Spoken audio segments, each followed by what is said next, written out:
It's gonna be legendary. Joe Bob's Us Driving Show. It's gonna be very scary. Joe Bob's Us Driving Show. Let's go.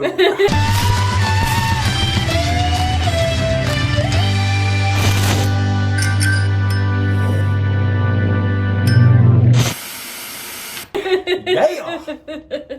I'm in the mood, man. Hey guys, what's up? We are That Horror Couple. I'm Kaylee Kaylin Har, and I'm Rob James. And if you guys know what review we're doing, and I think you do. He always says that. Yeah. Joe Bob says that was like stuff sexually. Yeah. He's like, if you know what I mean, and I think you do. We know what you're talking about, Joe Bob. And we like it. Yeah. We are here to continue doing The Last Drive-In with Joe Bob Briggs, Season 3, Episode 3. That's right. Mm-hmm. Yo, I swear to God, this is like my favorite show to watch. Yes.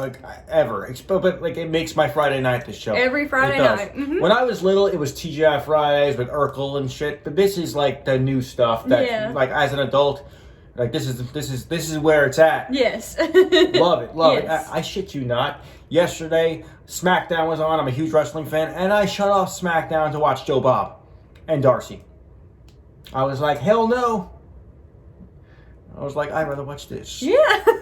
No other show can do that to me. I'm a wrestling guy. Yeah, he's a huge wrestling fan. So for him to shut it off and just keep on Last Drive-In. I'm just trying to say I love you guys. Yeah. You guys are legendary. And that is scary. That horror couple. Oh, yeah. That horror couple. It's us. That horror couple. That horror couple.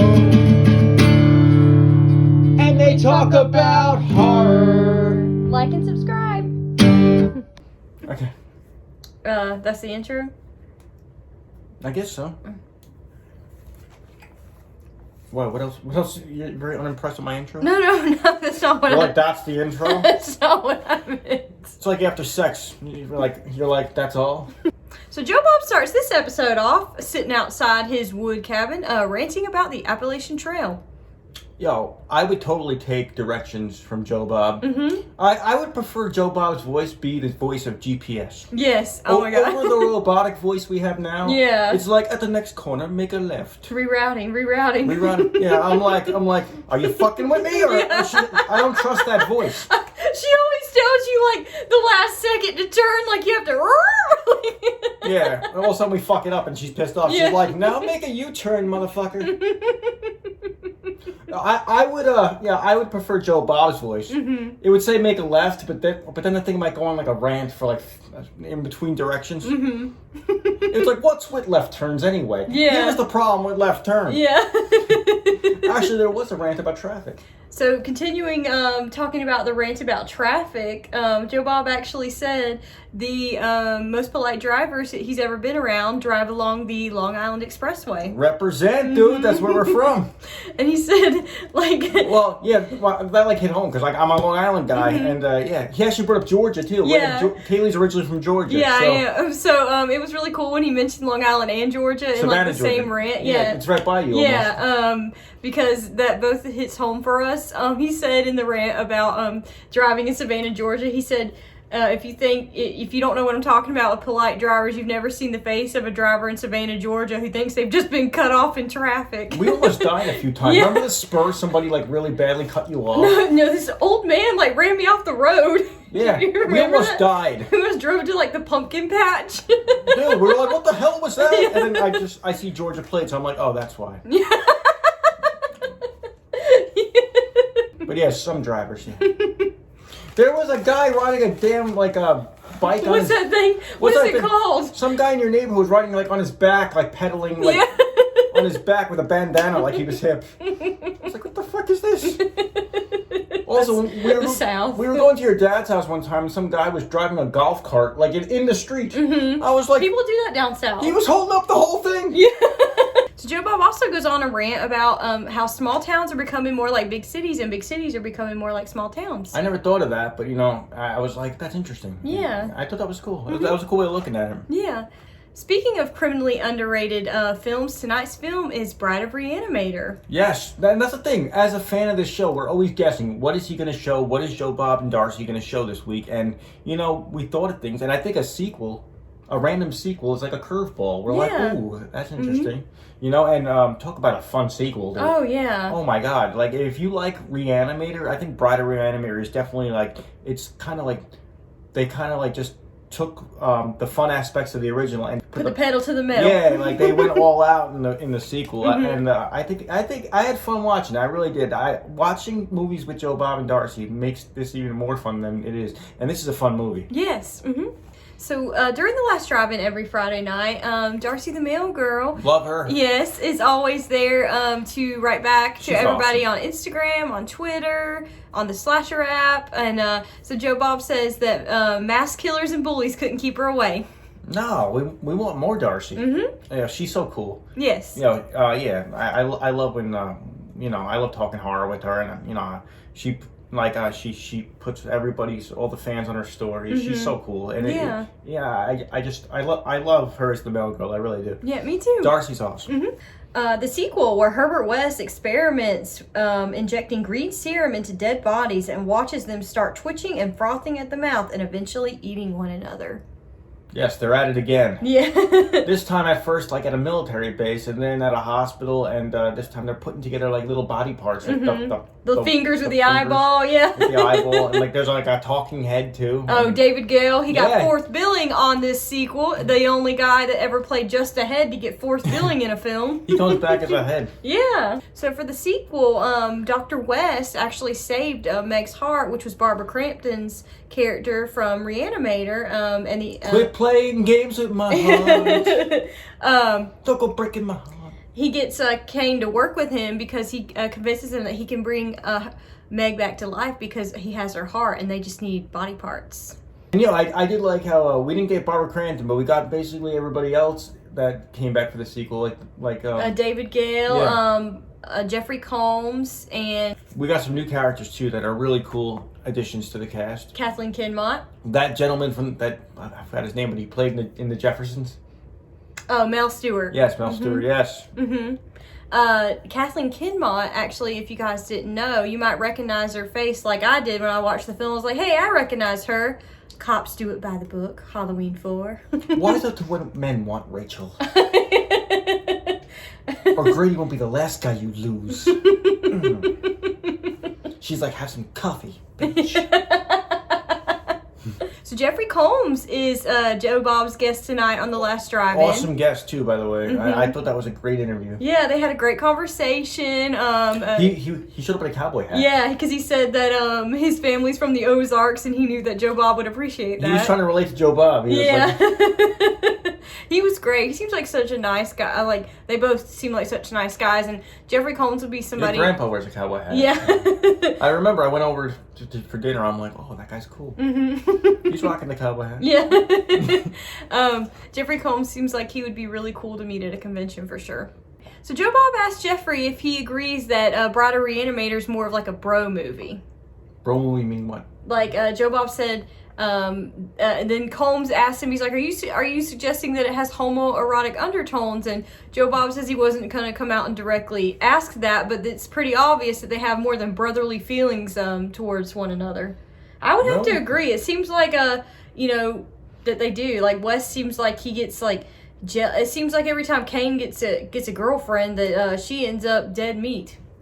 Yeah, that wouldn't be a good thing that date Kane. His women have not had good luck. No. but I don't think the guys are into each other because they're building women the whole time. Yeah, I don't know. Unless they're just like faking it, like, yeah, we like the titties, am I right? Let's build some, right, bro? And he's like checking out his ass. Yeah. I don't know. Maybe they like each other. I don't know. Well, he shot down that theory, didn't he? Combs comes back and says that he thinks Dr. Herbert West is all about the work, that like intimacy and like love and all that's like a foreign concept to him. Like all he's about is just, pumping that serum into dead tissue and bringing it back to life. So Joe Bob lets Jeffrey Combs know that he's ruined Herbert West for all other actors because Combs did such an amazing job portraying this character that no one could ever fill his shoes. And I have to agree. I would agree. Yeah, it's like Robert Englund and Freddie. Yeah, totally. No one else could ever play Dr. Herbert West. I don't see it. I absolutely don't see it. Another thing they brought up that I thought was interesting was the original idea for this sequel. It was supposed to be like in the White House. Yeah. And it was supposed to be like this happens in the government, and like it was just they were gonna do it but decided not to, because they didn't want to make it political. But that's very interesting. I didn't know that, so that was really interesting. Joe Bob's always hooking us up with interesting information, interesting behind the scenes stories, and I swear to God, IMDb and Wikipedia have nothing on Joe Bob. Yeah, Joe Bob's where it's at, man. Yeah. So, speaking of iguanas, Joe Bob goes into a rant about getting a machine gun and wanting to shoot all the iguanas, saying they're creepy and they all look really prehistoric. How are you going to save money on your car insurance? No, an iguana's not a gecko. It's not? No. They look... Oh, never mind. So Joe Bob lets us know that this movie basically has a special effect in it every 5 seconds. It does. Yeah. That's what I meant to say in the beginning. They took it to like the full 9. The next level, yeah. With the special effects. Brian Usno was actually the director of Bride a Reanimator, who you guys might know him for directing the movie Society. Awesome film. That was also shown a lot. Let's Drive and covered that. That was an awesome film. Yeah, no, I enjoyed it. It was very out there, but I enjoyed it. And we also loved Darcy's cosplay as the bride. Awesome. Yes. She did an amazing job as always. Yeah, she always kills it. Darcy's cosplay, I look forward to it. Just like I look forward to seeing what films Joe Bob's going to show. I'm like, what cosplay? Once I find out the film, I'm like, okay, so what will Darcy do with, what cosplay will she bust out with this? Yes. And like, she killed it. It looked awesome.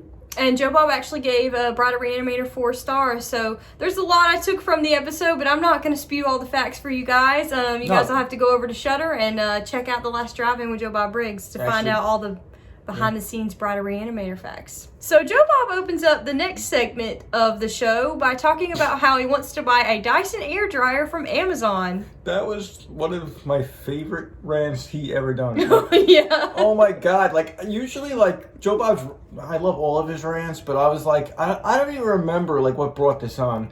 Or, like, where it came from, but, like, what was he talking about? How to wash your hands He's properly? saying when you wash your hands, the reason the germs stay off is because when you dry them properly. So if you don't dry them properly, then the germs are going to attach to you. You're going to get sick. So that's why he said the Dyson air dryer is one of the greatest inventions ever. And the fact he had a graph and a stick. He was putting it out like a hand dryers through the years, and he was pointing out what was wrong with every single one of them. He had me crying. I was like, oh, it was God. really funny. Darcy's reaction was hilarious. Darcy was just like, I feel like she was trying to pay attention, but like it was just, I don't know. I was trying to focus into it. I was like, what? Yeah. Joe Bob, in his rant talking about hand washing and Dyson air dryers, said that airports have like the cleanest bathrooms because they have open spaces where you walk in. There's no handle. There's no door. Yeah, he's right. Yeah, he's right about everything. I just it was random. Yeah. So it made me laugh. It made me laugh. And so he said he was having some guys come out to his house and like construct both his bathrooms to look like the airport bathrooms. He was mad about it too, about germs and all that. He was passionate about it. He was yelling stuff. Yeah, it was really funny. He had this pointer stick. I was like, oh God, he has a graph. Yeah. So the next movie of the night was Next of Kin, an Australian slow burn horror film. Yes, a film I never heard of until now, and that's what I love about this show. I mean, and I love when they mix it up with like, okay, it's a classic everybody loves, followed by something I never heard of. So at first I'm like, hell yeah, and then the next film it's like, oh, what's this? Yeah, like, you know what I mean? Like, and like it was I never heard of it, and I checked it out, and I'm glad I did. I'm glad I saw it. It was like you said, a slow burn, but I thought it was very dark, and I thought it was a good story. Yeah. No, I agree. Even though it was a very slow burn, I feel like it still the end was so powerful that it made up for how slow the rest of the film was. And it was directed by Tony Williams. And fun fact, this was Tony Williams' only horror film.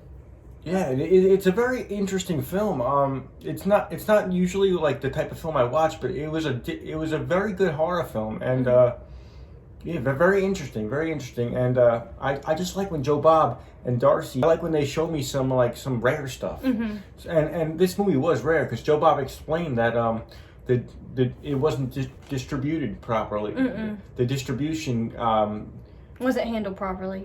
The distribution company went bankrupt, and so the release, it didn't get released properly. So he said this movie only got seen in the last couple of years by everybody. So yeah, like it was new to me, it was new to most people. So thanks, like this show is great to like just for information, for new films that you haven't seen, yeah, this is definitely a film that like I'm glad I saw. Next of kin is when a young woman inherits a creaky retirement home, she'll find herself in a waking nightmare of murder, madness, and a legacy of evil that may be inescapable.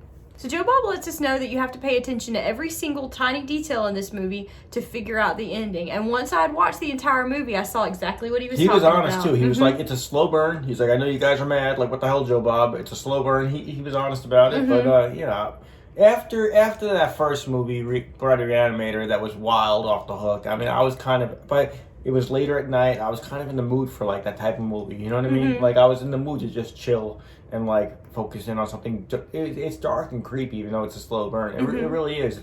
Yeah, it's got the horror feeling to it, like horror elements. Even though you're like, I'm not sure exactly what's going on yet. And then like it's a build up to like the last 10-15 minutes, of course, and then there's a wild twist at the end that you guys should definitely check out. And Joe Bob gave Next of Kin 4 stars. Yeah, and Bride of the Reanimator, I think 4 stars too. He gave it 4 stars too. Yes, just check this episode out because both films got 4 stars according to Joe Bob. I think we would agree. Yeah, no, they were very good films. And for the episode itself, Last Drive-In, 4 stars. Yes. So, like I said before, for Bride of Reanimator, there's a lot of backstory and a lot of rants and facts Joe Bob touched on that I'm not going to be able to put in this video. So, to listen to all that... Just try it with your notes, though. You're, like, trying to follow them. You're like... You actually said to me, you're like, I got writer's cramp. My wrist hurts this morning. You're like, my wrist hurts from following Joe Bob. Yeah. I, like, write word for word. I'm like, what are you doing? But yeah, Darcy actually at the end of Next of Kin said the ending redeemed the movie for her, and I have to agree with her saying that. Like I said, the last like 10-15 minutes, you're like, oh damn, like I don't want to ruin it, but check out the episode. Yes, check out season 3 of The Last Drive-In with Joe Bob Briggs on Shudder, and Joe Bob ended this episode with another joke, and I'm not gonna read it. So for you guys to listen to it, you got to go check out the episode. Even when his jokes don't work, I still laugh. They're hilarious. Yeah. Joe Bob jokes are great. Yeah. Even Darcy's like, oh God. Yeah. We're huge The Last Drive-In fans, as you guys can tell. We love Joe Bob Briggs and Darcy the Mail Girl. So if you guys like what you see, please hit that like and subscribe button down below. Drop us a comment. Leave us a request of a movie you'd like us to review. Once again, I'm Kayla Lynn Har, and I'm Rob James. And we're that horror couple telling you to check out The Last Drive-In. That horror couple. Oh yeah. That horror couple. It's us. That horror couple. That horror couple. And they talk about horror.